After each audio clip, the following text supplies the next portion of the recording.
Política local. Ivan Gonçalves, Manuel Pisco e Nuno Matias analisam a atividade municipal da região. Ao sábado, às 11 horas, com repetição ao domingo, à 1 da tarde. Bom dia, cá estamos para a Política Local, comigo, Francisco Alves Rito, e com 3 autarcas ou antigos autarcas, Manuel Pisco, do PCP, Nuno Matias, do PSD, e Ivan Gonçalves, do PS. A Política Local está no ar aqui na Popular FM aos sábados às 11 da manhã. Para já temos Manuel Pisco e Nuno Matias. Ivan Gonçalves vai juntar-se a nós daqui a poucos minutos. E para começar, hoje temos como tema principal da semana a greve e também a manifestação que acompanhou a greve de quinta-feira. Este é o tema escolhido por Nuno Matias. Eu começo precisamente por si, Nuno. Esta greve surpreendeu, está mais do lado das contas feitas pelo Governo, que diz que são cerca de 3% dos trabalhadores ou dos sindicatos, que falam em 3 milhões. Bom dia, Francisco, bom dia ao Manuel e ao Ivan que há de se juntar a nós e também a todos os nossos ouvintes. Eu acho que mais do que a questão dos números, onde necessariamente a verdade estará num ponto intermédio entre aquilo que foi a indicação do Governo e aquilo que foram a indicação dos sindicatos, que certamente pecam por extremar um bocadinho as suas contas. Isso é normal e é um movimento quase clássico neste tipo de momentos. Eu acho que em primeiro lugar há que refletir em primeiro lugar se a greve, pela forma como decorreu, atingiu os objetivos que se propunham os sindicatos, ou seja, lutar contra uma proposta que aparentemente já estaria a ir de encontro àquilo que era uma posição extremada, quando na realidade, e ontem percebemos pelas palavras de ordem, aquilo que acontece é que nem havia factos concretos, porque estamos a falar de um anteprojeto.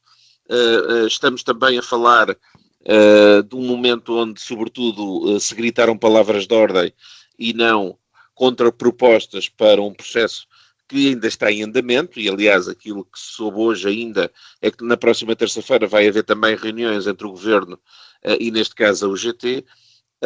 Mas também acho que não atingiu o objetivo, porque se o objetivo das centrais sindicais que quiseram, na minha opinião, fazer deste dia 11 de dezembro um momento de tentativa de paralisação do país, isso não se verificou. Aliás, eu não sei. Matias, quando praticamente no dia seguinte à greve, é o próprio Governo que convoca novamente as centrais sindicais, neste caso a UGT já terá aceitado para uma reunião já na terça-feira. Isto não é um efeito da greve? Não, porque também antes da própria greve já tinham havido este tipo de reuniões bilaterais para debater a evolução do anteprojeto, porque aquilo que estamos a falar nesta altura é um anteprojeto de uma proposta que ainda não existe formalmente e, portanto, estar-se a fazer uma greve que não deixa de ser um direito, ninguém põe isso sequer em causa, e achar que o exercício desse direito é feito no tempo correto, parece-me a mim não só extemporâneo, que não foi entendido até pelas palavras dos responsáveis ontem, que na prática quiseram gritar as suas palavras de ordem e quiseram apresentar alguma força do ponto de vista de rua, mas o país, aquele país normal que vai, acorda, vai trabalhar, desloca-se, teve constrangimentos. Eu não estou a dizer que o país não teve constrangimentos, porque necessariamente e sobretudo na administração pública houve organismos, instituições, locais onde a greve teve os seus impactos. Aliás, e acho que aí é algo que nós todos devemos refletir, da mesma forma que existe um direito à greve, existe também um direito para quem deseja trabalhar e, portanto, aquilo que vimos ontem foi mais uma vez alguns momentos onde os piquetes não só querem passar a informação, mas querem tentar bloquear o acesso a quem deseja trabalhar, e isso não é aceitável, porque da mesma forma que é um direito inalienável o direito à greve, é também um direito inalienável o direito a trabalhar. Mas o que é verdade é que, e eu ontem desloquei para o meu local de trabalho, na minha empresa não houve ninguém a fazer greve, Mas olha, encontrei o mesmo tráfego na ponte 25 de Abril, de Almada para Lisboa, e demorei na mesma 1 hora para conseguir chegar ao meu local de trabalho, ou seja, àquela hora que eu vou muito cedo, certamente não eram pessoas que iam para as compras para o centro comercial, porque a essas horas ainda estávamos muito longe de abrir o primeiro centro comercial. Por esses indicadores, pareceu-lhe um dia normal. Vamos lá ver, Francisco, eu só quero deixar a nota que não deixou de haver constrangimentos, eu não ponho isso sequer em causa, mas não deixou de haver um dia absolutamente normal para a generalidade dos portugueses, e portanto aqueles números dos 3 milhões de grevistas é absolutamente desfasado, e portanto da mesma forma que eu posso entender que os 3% se calhar também peca por defeito, os 80% das centrais sindicais também peca por absoluto exagero, ou só quem não andou na rua. Iremos continuar com certeza a falar sobre isto consigo, mas vamos também passar ao Manuel Pisco. Manuel Pisco, após esta greve, que posição é que sai fortalecida? É dos sindicatos, das centrais sindicais, ou é a do governo, agora para os dias que se seguem, designadamente para as negociações? Bom dia a todos.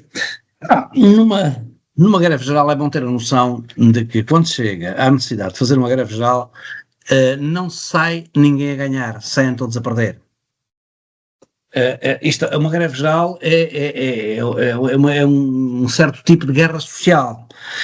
Criar razões para se convocar uma greve geral com centrais sindicais que têm orientações diversas e que têm, historicamente até, posições muito diferentes, naturalmente que tem que ser um conjunto de malefícios que estão a ser preparados para os trabalhadores, né, de prejuízo para a relação laboral, que não beneficia ninguém e que leva as centrais sindicais a representações diferentes dos trabalhadores, até com apoios ideológicos diferentes, se juntem para combater isto. Estes argumentos das quantidades de 8% ou 80%, é o folclore tradicional pós-greves para tentar diminuir os efeitos de uma greve. Uma greve faz-se por necessidade, e uma greve geral faz-se por necessidade absoluta. É porque os trabalhadores não veem outra alteração. Veem uma ameaça que já está escrita no papel, está em proposta, está em projeto, está para ser discutida, de precarização praticamente eternizada nas relações de trabalho. Quem é que ganha com isso? Mas mais grave ainda, é que nem foram as confederações patronais que pediram essas alterações. Quem está atento a estas notícias pode ver debates em que os representantes das confederações patronais dizem, não há aqui vantagem nenhuma nisto. Pediram facilidades de despedimento, pediram que a empresa tivesse o direito de não reintegrar o trabalhador mesmo quando o tribunal declara que foi sem justa causa. Ninguém pediu isso. Porquê é que o governo está a fazer uma coisa destas? Para precarizar sistematicamente a relação de trabalho. Em benefício de quem? Não é da competitividade, não é da produtividade. Vejam bem, ponha-se qualquer pessoa no papel do dono de uma empresa, de uma pequena ou uma média empresa, e digam-me lá, da experiência que cada um tem, se alguém investe na formação, na qualificação contínua dos trabalhadores que estão lá precariamente. E as empresas reconhecem a necessidade de haver mais facilidades de formação dos seus quadros, porque não é na escola, não é na universidade que fica feita a formação dos trabalhadores. E à velocidade com que as organizações do trabalho, os processos de produção, que as tecnologias avançam, hoje as profissões têm a necessidade de uma formação praticamente contínua. E as empresas têm que o fazer.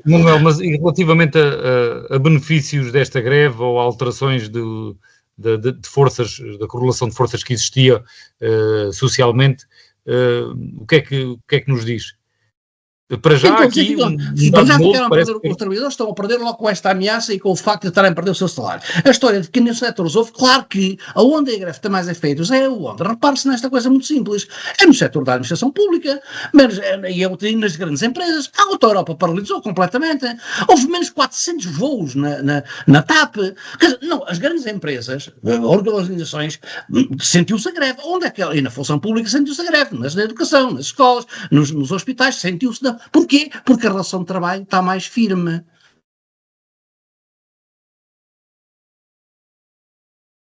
A maioria de trabalhadores de vínculo precário, o precário não tem condições de fazer greve, fica na dependência da entidade patronal, e o que o governo está a fazer com esta proposta de alteração do Código de Trabalho é generalizar e eternizar para todo sempre, praticamente, uma relação de trabalho precária. Ora, quem é que fica a perder? O governo não pode, quer dizer, eu acho que neste momento essa contabilidade não interessa para nada, porque interessa é o resultado final. Vão alterar a lei neste sentido ou não? A perder está, essa contabilidade de facto não interessa agora, porque o governo também tem que ter uma maioria no Parlamento para aprovar estas alterações. Se com o Partido Socialista não as aprova, se o Chega também está a colocar condições e ponto de posições agora em relação, também depois da greve geral, não queria fazer isto, dizer ganharam os sindicatos e os trabalhadores. Não ganharam nada porque ainda está tudo em aberto. Entende? Não ganharam nada porque está tudo em aberto. Ia mesmo perguntar isso também ao Nuno Matias. No plano da concertação social, não sabemos ainda qual vai ser o resultado desta greve e o desfecho das conversações em curso, mas na Assembleia da República, pela via legislativa, parece já haver um primeiro efeito da greve. Soube-se esta sexta-feira que o Chega não vai votar a favor do plano laboral, do pacote laboral, chamemos assim, das alterações à lei, o que significa que a AD sozinha não vai conseguir aprovar estas alterações. Nuno Matias, ou ainda tem esperança que a votação possa decorrer de outra forma no Parlamento? Mas, Francisco, já houve alguma proposta entregue no Parlamento? É que eu saiba, ainda não houve.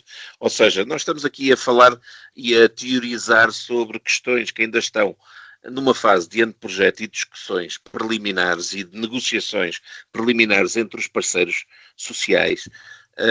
E, portanto, parece-me absolutamente extemporâneo estar a dizer que o Governo ficou sem condições para a aprovação de uma proposta que ainda nem sequer existe, nem sequer foi entregue no Parlamento e, portanto, estar a dizer que o Chega, o PS não aprovam, necessariamente todos nós temos consciência que o Governo não tem uma maioria parlamentar própria e, portanto, depende de uma vontade maioritária do Parlamento para que estas leis possam ser aprovadas. Agora, dizer que, pelo facto de estar agora a teorizar em combate político puro e duro, sobre algo que ainda não existe, que se há ou não há condições de aprovar, não sei, porque quando vier a proposta finalmente, aí sim saberemos se houve uma formulação de uma proposta mais definitiva, porque mesmo aí não é definitiva, porque haverá sempre uma discussão. Correlação de forças, Nuno Matias, desculpe, estava a trocar-lhe o nome a pensar no Ivan Gonçalves, que ainda não chegou.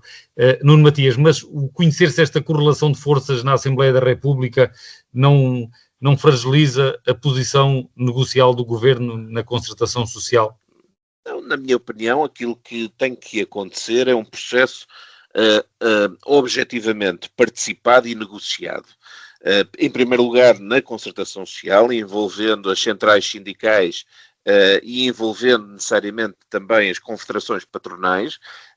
A partir daí, e depois de haver preferencialmente pontos de entendimento com esses parceiros sociais, chegar à Assembleia da República e haver aí sim uma dinâmica de negociação parlamentar para perceber se há condições para formar uma maioria de decisão. E esse é que é o processo natural. Estarmos a desvirtuá-lo, assumindo que já se vai a reprovar ou não vai haver uma maioria de algo que ainda não se conhece em plenitude, é estar necessariamente a tentar acelerar uma análise que ainda é incompleta, porque nós nem sequer sabemos até que ponto é que o anteprojeto vai ser revisto e até que ponto é que vai contemplar algo que vá mais de encontro àquilo que os parceiros sociais desejam, àquilo que possa gerar uma maioria de decisão no Parlamento. Claro que pode haver uma decisão política por parte quer do PS, quer do Chega, no sentido de não viabilizar para fazer um momento político, isso é absolutamente possível. Agora, do ponto de vista prático, objetivo, claro, de como as coisas devem ser feitas, neste momento nós ainda não temos proposta. Portanto, dizer que ela vai ser reprovada, mas vai ser reprovada o quê? A ideia, a ambição, o desejo de ter uma lei laboral um pouco mais moderna e adaptada às necessidades, porque mesmo algumas das críticas que foram feitas têm a ver...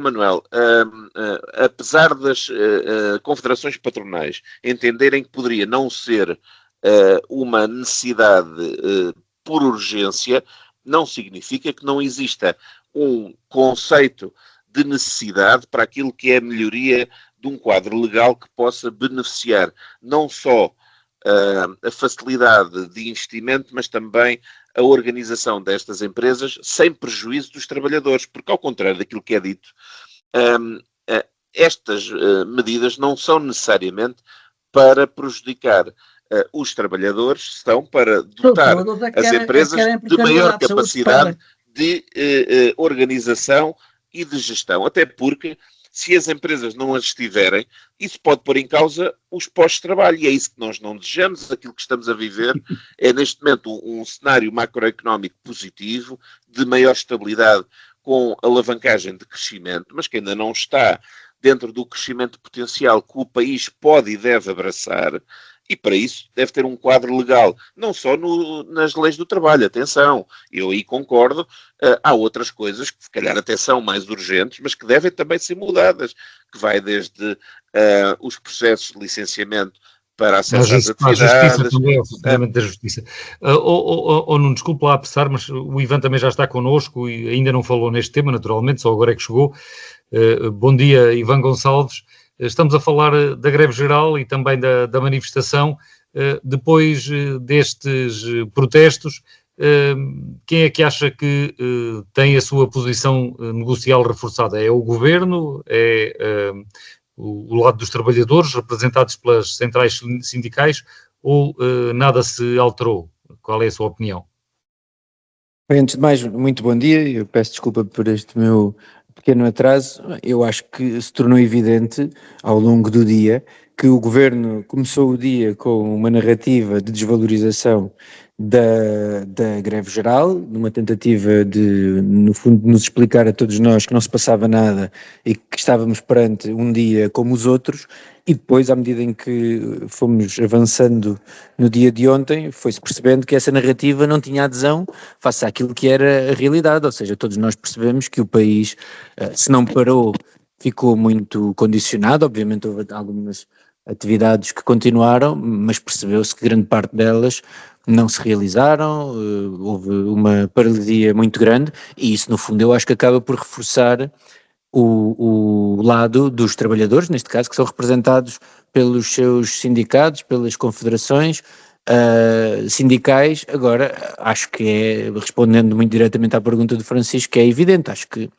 o Governo sai fragilizado desta greve geral e a posição dos trabalhadores sai reforçada, porque também me parece que neste caso é o lado, é um lado de justiça, porque as alterações que o Governo pretende promover ao Código Laboral não são alterações que vão beneficiar a vida dos portugueses, antes pelo contrário, vão prejudicar os trabalhadores, vão deixá-los numa situação mais fragilizada, e isso tem efeitos perniciosos para o futuro do nosso país, mais precariedade, salários que não crescerão da forma como nós gostaríamos que crescessem, e portanto acho que apesar de tudo foi o lado justo que acabou por ser privilegiado.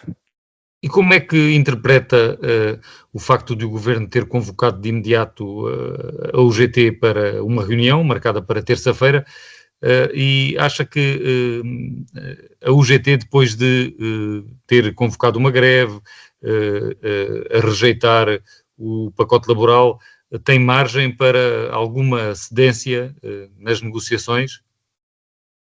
Não, isso acho claro que sim. Acho que os sindicatos fizeram valer a sua posição, demonstraram a sua força, demonstraram que a sua posição tem apoio por parte da maioria do país, e parece que até as próprias sondagens é isso que o dizem, mas isso não faz com que não tenham o dever também de negociar, de conversar e de procurar chegar a uma posição de entendimento que seja aceitável para os trabalhadores. Portanto, acho que percebo o que o Governo faz, acho que faz o que tem que fazer, que é negociar com os trabalhadores, neste caso representados pelos sindicatos, e os sindicatos também, eu acho que devem conversar com o Governo, obviamente, porque a via do diálogo, obviamente, que é importante, e uma greve não impede que a via do diálogo possa prosseguir no pós-greve, que é aquilo que me parece que vai acontecer a seguir, e acho que segue tudo com normalidade.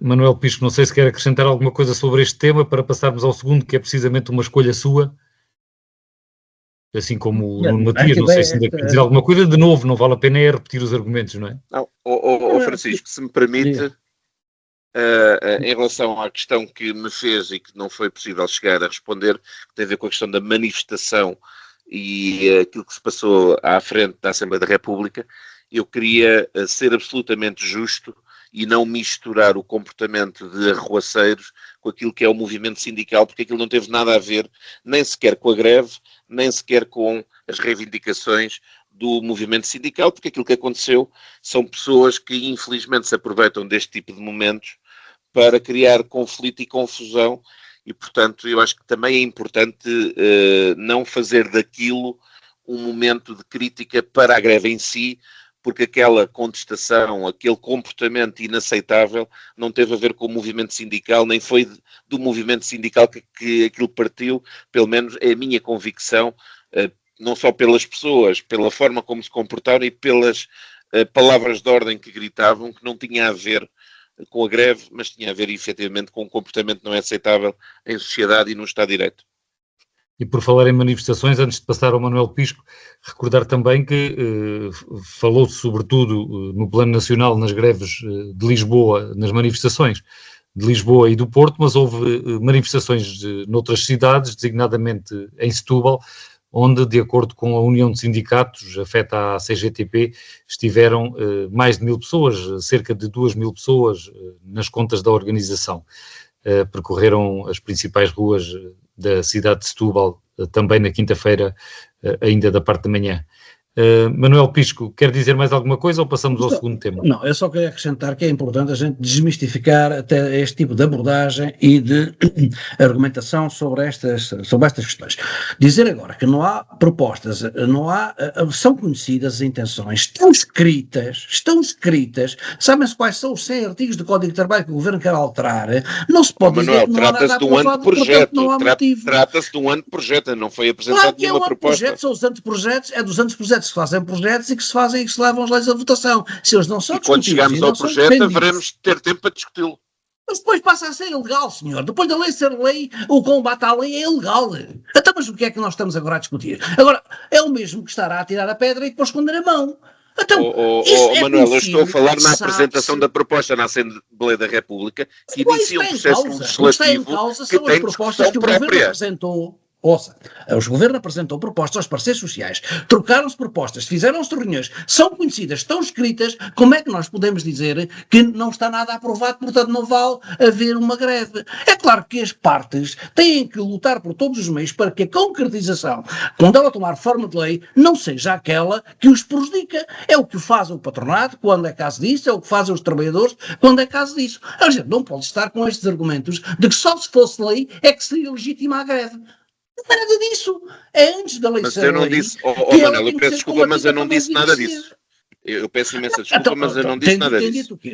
Eu aquilo que disse é que não foi ainda apresentado formalmente nenhuma proposta e só no âmbito dessa proposta é que vai ser feito um processo legislativo de discussão, nem é decisão ainda, porque só no fim desse processo de discussão é que haverá ou não uma maioria de decisão e haverá uma lei. Pois, e só nessa altura é que é legítimo, combater essas intenções?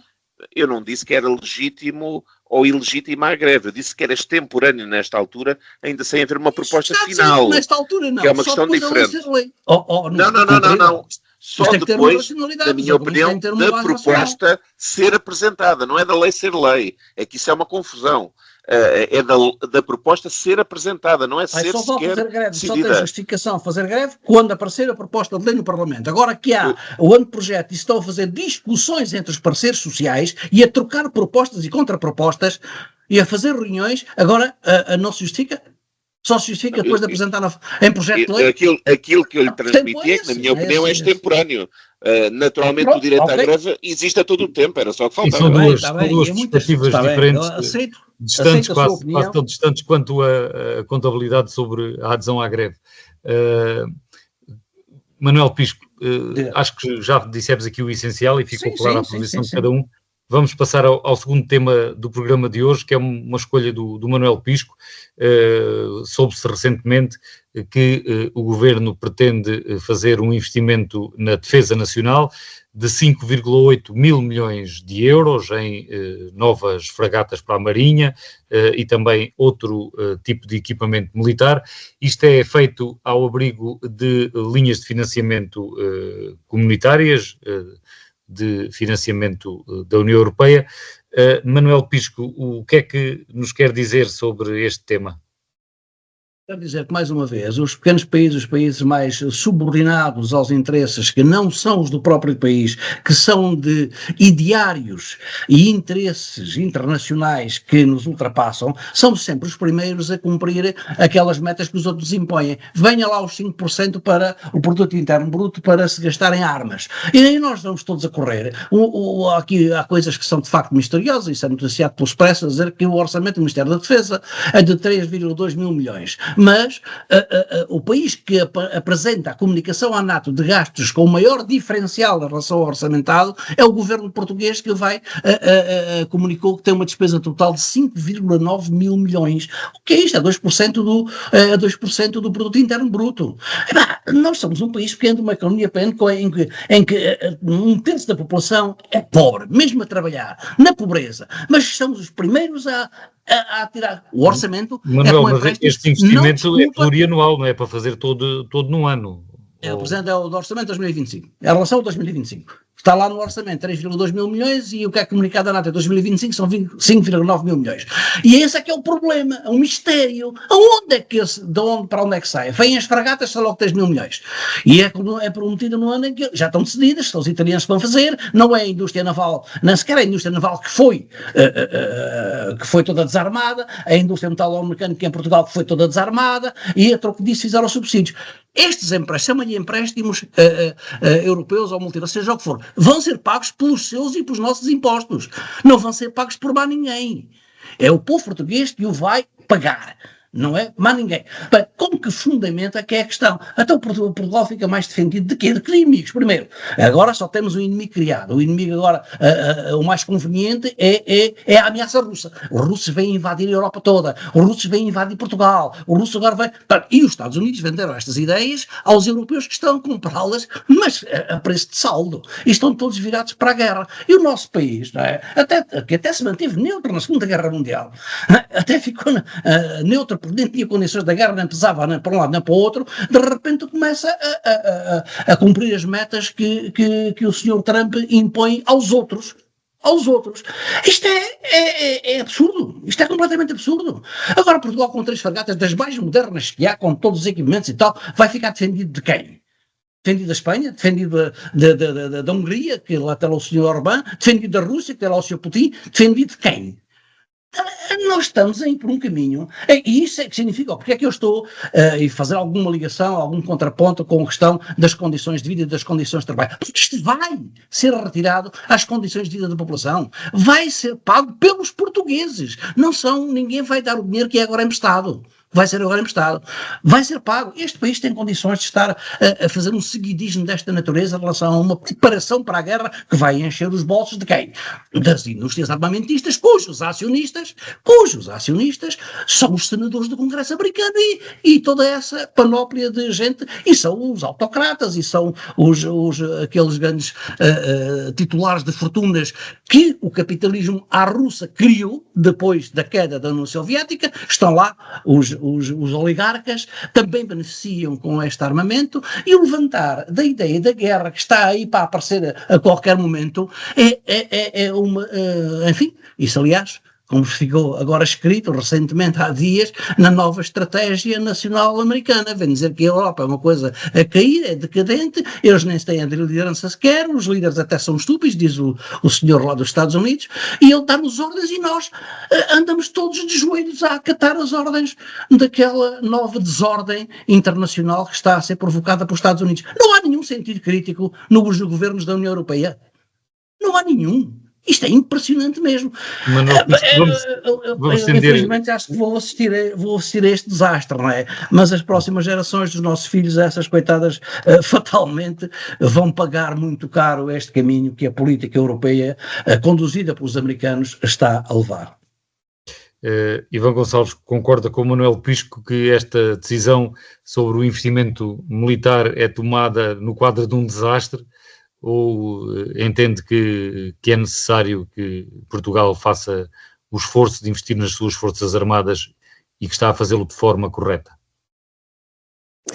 Bem, se está a fazer de forma correta ou não, diria que essa é uma discussão que é um pouco mais profunda. Aquilo que me parece é que nós não temos grande alternativa do nível do quadro europeu que não seja adaptarmos ao mundo em que vivemos hoje em dia. E o mundo em que vivemos hoje em dia é um mundo em que me parece que os Estados Unidos estão, ou aliás, a atual administração dos Estados Unidos está ideologicamente mais próxima daquilo que são os adversários da Europa do que propriamente da Europa, e muito concretamente acho que Donald Trump revê-se mais no mundo à imagem de Vladimir Putin do que se revê no mundo à imagem daquilo que são os valores da construção europeia, da União Europeia e das democracias liberais europeias, e portanto é normal que, se nós passarmos os últimos 70 anos sob o guarda-chuva americano e com esta política de aliança que nos permitia ter alguma segurança e deixar para os Estados Unidos da América grande parte da nossa defesa coletiva, e a verdade é que resultou, nós tivemos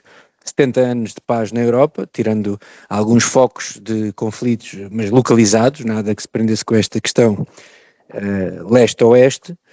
Neste momento essa questão não se põe, e a Europa não tem outra alternativa que não, no fundo, preparar a sua defesa, porque só consegue preparar um caminho de paz se estiver protegida. Obviamente depois existem os riscos internos, ou seja, uma Europa armada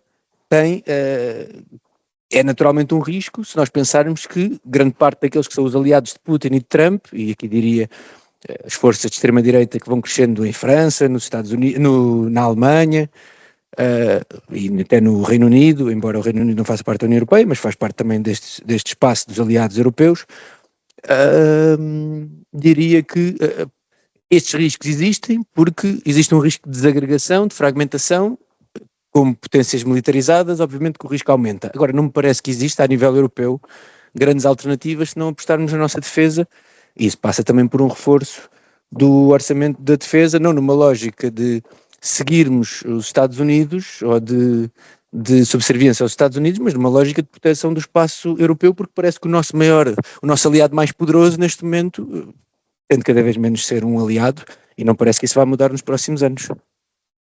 Nuno Matias, presumo que concorde com este investimento que está anunciado pelo Governo para as Forças Armadas. Tem alguma explicação para esta eventual ou alegada incongruência entre o que figura no Orçamento de Estado e o investimento que está comunicado à NATO? Tenho, e é evidente se nós conhecermos aquilo que se substancia no aumento de despesas, em que 3,5% tem a ver com despesas estritamente militares e o outro 1,5% tem a ver com investimentos em infraestruturas. E, portanto, haverá rúbricas orçamentais, e eu próprio, do ponto de vista profissional, lido com algumas delas, não vêm nem se destinam a despesas militares, nem vêm do orçamento que está inscrito no setor da defesa para este tipo de investimentos que, concordando com o Ivan, são fundamentais serem feitos, porque o objetivo destes investimentos não é que Portugal e o espaço da NATO se vá preparar para uma guerra. É, sobretudo, para criar condições de dissuasão para evitar que ela aconteça. Até porque aquilo que se está a passar na Europa, sobretudo naquilo que resultou da invasão do espaço territorial ucraniano pela Rússia, é uma subversão daquilo que é o direito internacional e a estabilidade das fronteiras.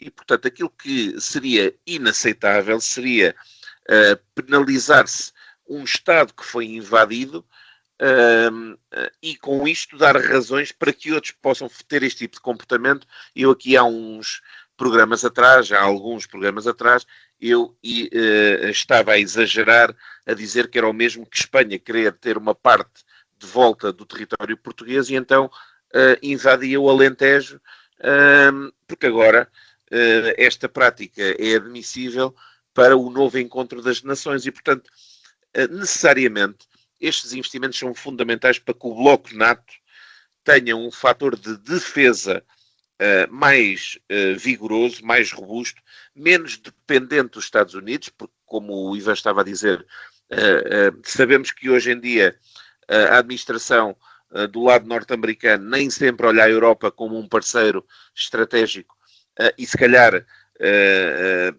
assume posições que colocam fragilizado este espaço, que deve também ser um espaço harmonioso de desenvolvimento económico, civilizacional, mas também incapaz seja um vetor fundamental do funcionamento destes países e deste conjunto de nações. E, portanto, estes investimentos devem nascer para a defesa, devem nascer para a dissuasão e devem ser robustos para alavancar a capacidade de resposta, porque não faz sentido, e por exemplo Portugal, com uma área económica exclusiva tão extensa, não tenha navios patrulha que sejam operacionais, não tenham submarinos que possam fazer uma patrulha eficaz, não tenham capacidade de resposta para um sistema de defesa aérea, não tenha mecanismos que permitam ter umas forças armadas com capacidade de resposta. Isto não é estar a preparar para que daqui a 2, 3 meses vamos para uma guerra. É estar a dissuadir esse conflito e estar a promover uma política de defesa que permita defender o espaço do nosso país e do espaço da NATO. Dito isto, há um incremento do orçamento da defesa, aquilo que eu vejo é um incremento de cerca de 772 milhões de euros face a 2025, mas necessariamente não significa que tudo o que vai ser investido para estes tais 5%, que na realidade são 3,5 mais 1,5, venham do orçamento da defesa, até porque há muitos investimentos que são em infraestruturas que têm interesse não apenas para a defesa, mas também para infraestruturas críticas que servem o país, e eu necessariamente, até por razões profissionais, conheço esses desenvolvimentos que não têm a ver com defesa, têm a ver com o funcionamento mais resiliente de infraestruturas que são fundamentais para o dia-a-dia e para a nossa segurança, que vai desde a segurança de operação, de funcionamento, segurança energética, segurança de abastecimento, segurança nos transportes, segurança no acesso a bens essenciais e a infraestruturas críticas, e portanto é natural que as verbas que estão identificadas para a NATO do ponto de vista de investimentos extravasem aquilo que são as despesas ou investimentos dentro daquilo que é uma esfera clara, que é comprar um avião de combate, comprar uma fragata, em que, como o Francisco disse bem, muitos desses investimentos têm caráter plurianual, não vão ter apenas efeito de execução em 2026 e, portanto, é natural que vão estar espalhados em mais do que um exercício orçamental e, portanto, é muito natural que os valores que estão descritos para determinado tipo de investimentos não estejam refletidos, por exemplo, só no orçamento de 2026, da mesma forma que não estão apenas refletidos no orçamento da defesa. Dito isto, isto significa que se vai desinvestir noutras áreas? Não. Significa que necessariamente se tem que calendarizar um conjunto de investimentos e fazer escolhas nos exercícios orçamentais. Agora, parece-me que é inequívoco que para termos paz temos que ter fatores que permitam promovê-la e dissuadir comportamentos que levem a conflitos. E esse, infelizmente, eu gostaria que não fosse este o caso. Gostaria que não tivesse havido uma invasão na Ucrânia, mas é o que temos e, portanto, temos que nos ajustar em nome de um país e de um espaço de liberdade e onde não haja este tipo de agressões. Ivan Gonçalves ou Manuel Pisco, querem fazer mais algum comentário breve ao que já aqui foi dito ou podemos passar ao terceiro e último tema? Não, justifica-se algum comentário. Nós, quando reforçamos a defesa, temos que ter noção, essa ideia que é uma ideia extraordinária, não é? A gente precisamos de ter armas para ter paz. Quando nós temos o exemplo da manutenção da paz no pós-guerra mundial, construído na Europa na base da cooperação económica. Foi assim que se construiu a Comunidade Económica Europeia, a Comunidade Económica do Correio do Aço, a Euratom. Foi assim que se estabeleceram relações pacíficas, mesmo quando a Europa tinha uma liderança não explícita, a Alemanha, não é? Com a senhora Merkel. E ela fazia o mesmo em relação ao parceiro do leste, que era a Rússia, e trazia de lá e comercializava. Os Estados Unidos intervieram e explicitamente está escrito e foi dito, e trouxeram armas para, olha, aquele território todo está em disputa agora, que é o Donbass. Muito bom, é muito habitual dizer-se que houve uma invasão ilegal da Rússia. Claro que foi ilegal, ninguém diz é porque é que aconteceu a invasão. Os armamentos que lá estavam sendo instalados naquela zona, ninguém fala neles. Também foi ilegal a invasão da NATO na Iugoslávia, ou foi legal essa? Essa era legítima. As invasões são sempre ilegais, por regra. Agora, nós estamos a rearmar contra quem? Para defender a paz. Isso é uma maneira de ganhar nos dois momentos. O indústria armamentista vende armas para reforçar a paz. É a paz pela força, não é? Como se diz agora. Mas em tempo de guerra é que começa a ganhar. Até esta Europa, que estratégia tem?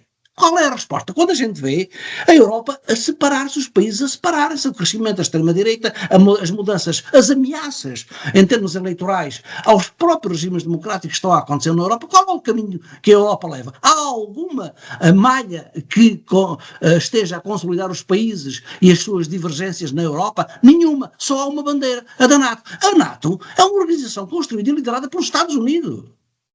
Não é para a Europa.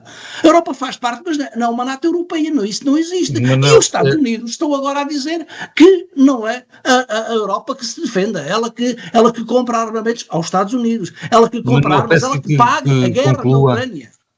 Peço-lhe que conclua para o Ivan poder acrescentar ainda alguma coisa, se quiser. É preciso a gente dar a noção e não fazer as conversas redondas sem dar nenhuma noção de para que é que servem as armas no momento precisamente em que a Europa está a perder os seus laços. Está a perder os seus laços em termos económicos, em termos sociais e em termos políticos. E é agora que é preciso meter mais armas na Europa? É preciso pensar nisto. Qual é a estratégia de paz e de poder e a estratégia militar da Europa? Qual é ela? E isso é preciso pensar nisso. Que seja preciso pensar, é legítimo, sim senhor, mas é essa a discussão que tem que ser feita. Não é irmos comprar a correr porque os senhores querem ganhar dinheiro a vender armas. Ivan Gonçalves, não sei se quer acrescentar alguma coisa a este tema ou se posso já referir qual é a escolha do Ivan para o próximo e último assunto deste programa. Podemos avançar. Acho que podemos avançar. Eu concordo com a frase final do Manuel Pisto, que o objetivo final não é comprar as armas que os Estados Unidos da América nos querem vender. O problema é que é muito difícil nós construirmos uma defesa europeia sem termos armas. Agora, onde é que as vamos comprar? Isso é uma conversa. Isso é outra conversa. Não é, ou pelo menos não é essa a minha principal preocupação neste momento. Para já, como uma das preocupações, o Ivan Gonçalves tem a nova lei das finanças locais e também a transferência de competências. É o tema que escolheu para o programa de hoje. O que é que quer destacar quanto à nova lei das finanças locais, Ivan? Não, o que eu quero destacar é, de facto, a necessidade de nós termos uma nova lei das finanças locais. O Congresso da Associação Nacional de Municípios Portugueses, que começa hoje, também será, segundo foi publicitado, muito centrado nesta temática, porque me parece que é uma evidência que, face àquilo que foi o processo que decorreu ao longo dos últimos anos de dotar as câmaras municipais de maiores responsabilidades na persecução de tarefas de interesse público, e grande parte delas que passaram do Estado Central para as autarquias, quer dizer, parece-me que é evidente que agora é preciso cuidarmos de garantir que estas funções, sendo transferidas, são executadas na sua plena capacidade, e para que isso possa acontecer é preciso que exista um pacote financeiro que acompanhe as necessidades das câmaras municipais.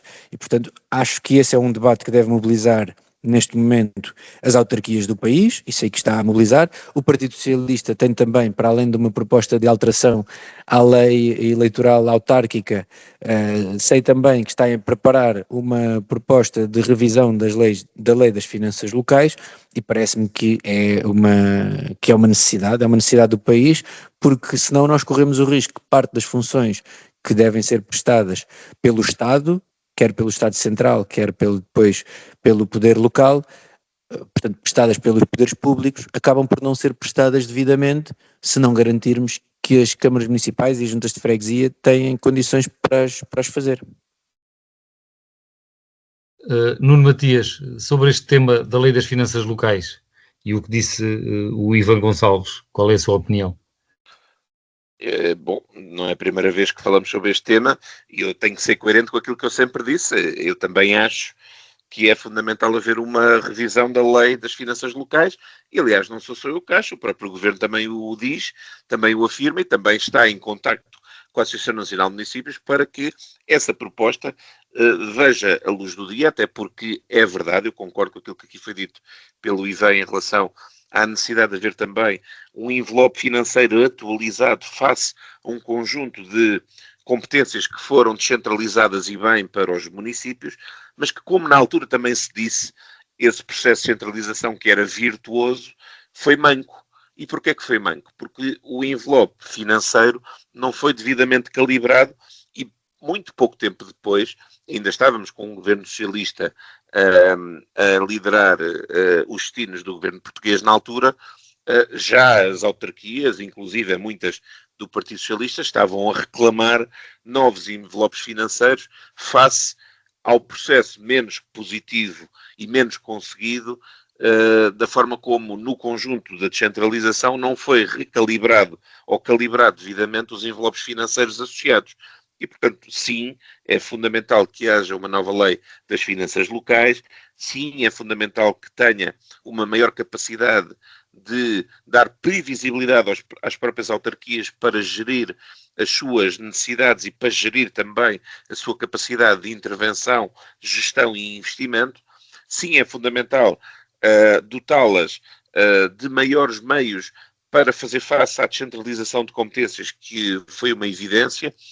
E sim, é fundamental que seja também um processo que seja envolvida a Associação Nacional de Municípios Portugueses para garantir que se constrói algo que na realidade está de encontro ou vai de encontro àquilo que é a filosofia dos municípios e da capacidade que eles desejam acrescentar de ter mais receita, mas também mais previsibilidade nessa capacidade de arrecadação de receita, para fazer uma planificação de intervenção, porque os municípios têm uma mais-valia por estarem mais próximo das populações, estarem mais próximo e estarem nos territórios onde intervêm, mas para isso também é fundamental saberem como é que do lado da receita vai ser possível planear as intervenções para calendarizar aquilo que são os investimentos que acrescentam reforço na qualidade de vida das pessoas e desses territórios. E, portanto,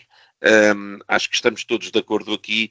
Esta revisão é fundamental e é fundamental que seja também participada e que seja também equilibrada a solução, porque também não podemos deixar de ter a noção que todo o dinheiro público é dinheiro dos contribuintes, é dinheiro dos nossos impostos e por isso é fundamental que se encontrem razões racionais e equilibradas para as soluções.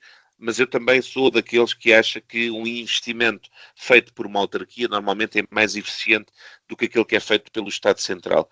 Em norma e pela norma costuma ser assim e, portanto, é bom que exista um mecanismo mais estável e previsível que permita às autarquias funcionar melhor e funcionar de forma mais estratégica. É também esta a sua opinião, Manuel Pisco? Sim, a opinião é este tema das finanças locais é um tema cuja urgência é desde sempre conhecida. No antepenúltimo, cada vez que há eleições autárquicas, a seguir há um congresso da Associação Nacional de Municípios. no antepenúltimo congresso já isto era urgente, com a regionalização. No penúltimo congresso já isto era muito urgente, com a regionalização, mas não era no mandato seguinte, e isto até foi assumido pelo Presidente da República, era no próximo, era agora, neste, que vai entrar em 26, e agora continua a ser uma urgência, mas eu sinceramente já não acredito em nada disto. Não acredito porque não há nenhuma vontade de centralizar, porque não há nenhuma vontade de repartir poder. As câmaras, o conjunto dos municípios são é este nível de estruturas da administração local que se faz a esmagadora maioria de investimento público, mas tem uma participação das receitas do Estado muito mínima. E das receitas que elas têm, 80% do conjunto das receitas municipais vêm dos impostos da construção e da habitação, do IMI e do IMT. Construir, comprar e vender casas. Isto quer dizer que nos municípios do interior, onde não há movimento de construção e de habitação, de compra e venda de casas, vivem eternamente de subsídios.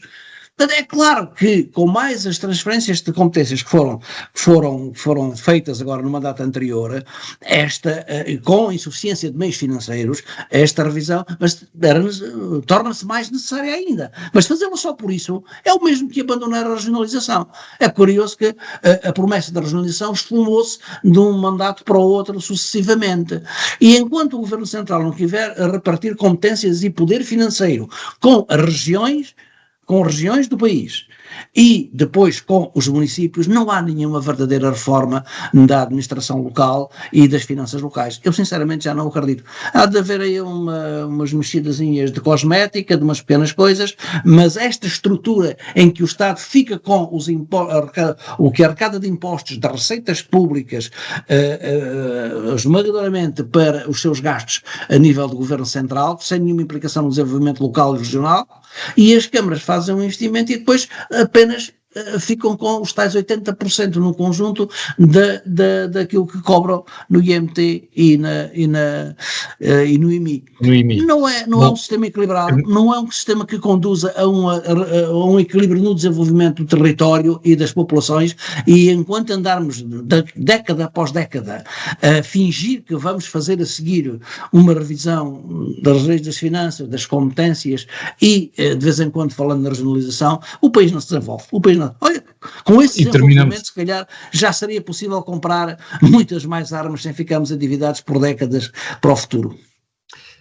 E é com esta descrença de Manuel Pisco que terminamos o programa de hoje, a política local, com Manuel Pisco, Ivan Gonçalves e Nuno Matias, aos sábados às 11 da manhã e aos domingos à 1 da tarde.